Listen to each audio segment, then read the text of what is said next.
TBC atau tuberkulosis adalah penyakit yang menyerang paru-paru. Penyakit ini menular dan mematikan disebabkan oleh infeksi bakteri yang bernama Mycobacterium tuberculosis.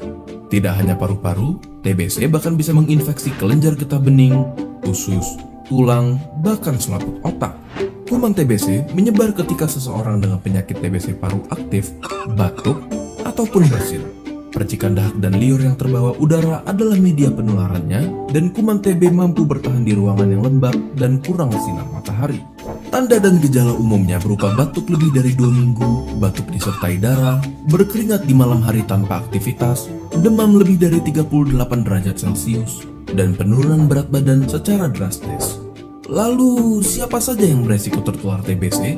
Lebih banyak dari yang kita kira. Mereka yang kontak erat dengan penderita TBC, para perokok, mereka yang tinggal di lingkungan yang padat dan lembab, penderita HIV dan AIDS, peminum alkohol, bahkan para usia lanjut dan penderita diabetes mempunyai risiko tertular TBC. Lalu, apakah TBC bisa disembuhkan? Tentu saja bisa, dengan meminum obat anti-tuberkulosis hingga dinyatakan sembuh yang biasanya memakan waktu 6 bulan. Namun, daripada memikirkan tentang melewati proses penyembuhan TBC, ada baiknya kalian fokus mencegahnya terlebih dahulu jika belum tertular. Kalian dapat mencegah penularan tuberkulosis dengan melakukan imunisasi BCG pada bayi, memastikan udara segar dan sinar matahari masuk ke dalam ruangan yang kalian tempati, menutup mulut menggunakan sapu tangan, tisu, masker, maupun lengan di saat hendak batuk dan bersin, ataupun dengan menjaga kebersihan rumah dan lingkungan di sekitarnya. Bahkan, makan cukup asupan bergizi demi ketahanan tubuh dan tidak meludah sembarangan pun dapat membantu kalian mencegah penularan. Efek samping yang disebabkan oleh minum obat TBC yaitu warna kemerahan pada urin, tidak nafsu makan, nyeri sendi, gatal, kemerahan pada kulit, bisa mengalami gangguan keseimbangan serta penglihatan. Berikut ini beberapa obat TBC yaitu ada rifampicin, isoniazid atau INH, etambutol, serta ada pyrazinamid. Pengobatan ini bertujuan untuk menyembuhkan, mencegah kematian, mencegah kambuh, memutus rantai penularan, dan yang terakhir yaitu mencegah resistensi terhadap obat. Agar pengobatan TBC ini berhasil, maka diperlukannya pengawas minum obat TBC atau yang sering disebut dengan PMO. PMO merupakan seseorang yang membantu pasien TB menjalani pengobatan dengan cara mengingatkan, mengawasi, serta memberi dukungan kepada pasien selama pengobatan.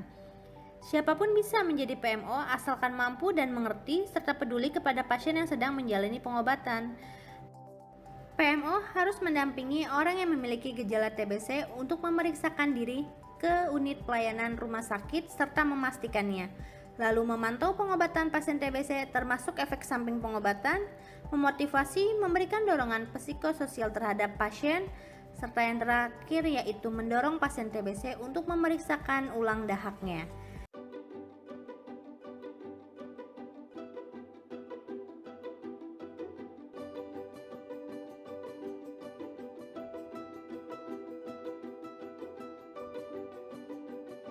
Penyakit ini bila tidak diobati atau pengobatannya tidak tuntas dapat menimbulkan komplikasi berbahaya, bahkan hingga kematian. Cara minum OAT yang baik dan benar yang pertama yaitu tepat waktu. Minumlah obat TBC di waktu yang sama setiap harinya. Yang kedua, tepat dosis. Ketahui juga berapa banyak dosis obat yang harus diminum. Yang ketiga, tepat cara.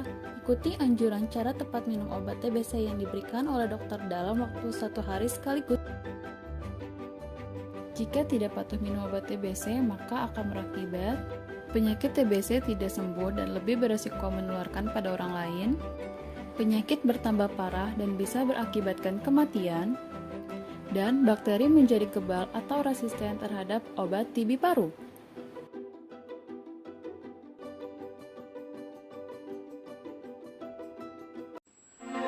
Saya, seorang kepala keluarga.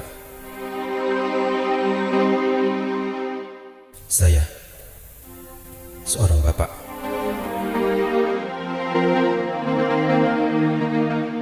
Saya, seorang pekerja.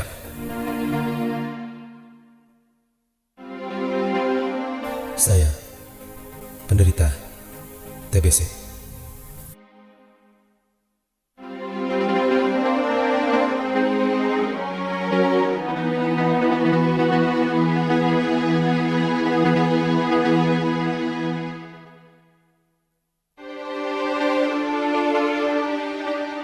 Tapi ini bukan akhir dari segalanya.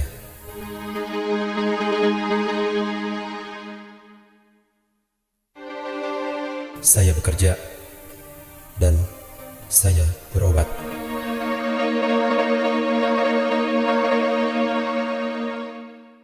Enam bulan saya harus meminum obat dengan teratur.